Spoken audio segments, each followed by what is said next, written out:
हाँ तो बताओ बच्चों, एक इंसान के शरीर में सबसे लंबी हड्डी कौन सी होती है और उसका क्या नाम है? कनिका मैम इस सरकारी स्कूल की बायोलॉजी टीचर है। उसने जो सवाल पूछा था, सारे बच्चे उसका जवाब याद करने में लग गए। तभी उनकी नजर क्लास में लास्ट बेंच पर बैठी एक बच्ची पर पड़ी जो अपना सिर खुजला रही थी, और उसने काफी देर बाद आंसर बताने के लिए अपना हाथ उठाया। अरे वाह गरिमा, तुम्हें आंसर पता है? जी हाँ मैडम। तो बताओ फिर। मैडम जी, वो हमारे शरीर की जांघ की हड्डी सबसे लंबी होती है। अरे वाह, शाबाश। और उसे क्या कहते हैं?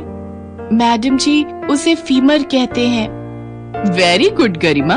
सारे बच्चे सोचते रह गए और तुमने सिर खुजलाकर एकदम सही जवाब दे दिया। कनिका मैम की बात सुनकर वहाँ मौजूद सारे बच्चे हंसने लगे और उनकी हंसी सुनकर गरिमा उदास हो गई। कनिका मैम को समझ ही नहीं आया कि उन्होंने ऐसा क्या कह दिया कि सारे बच्चे हंसने लगे और गरिमा मायूस हो गई।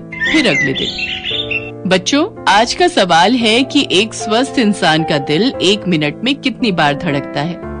बच्चे फिर से जवाब याद करने की कोशिश करने लगे कि तभी गरिमा ने सिर खुजलाते हुए हाथ खड़ा किया। अरे वाह गरिमा, फिर से शाबाश। बताओ उत्तर क्या है?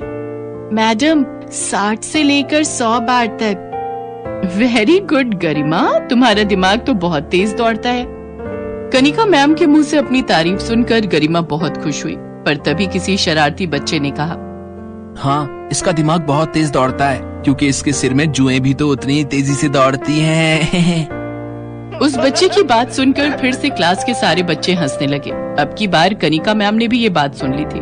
उन्होंने उस शरारती बच्चे को बहुत डांट लगाई और फिर उन्होंने गरिमा की तरफ देखा जो लगातार रोई जा रही थी, तो उन्होंने जाकर उसे समझाकर चुप करा दिया। फिर कुछ दिन बाद स्कूल में परीक्षाएं हुई, लेकिन गरिमा जो क्लास में सारे सवालों के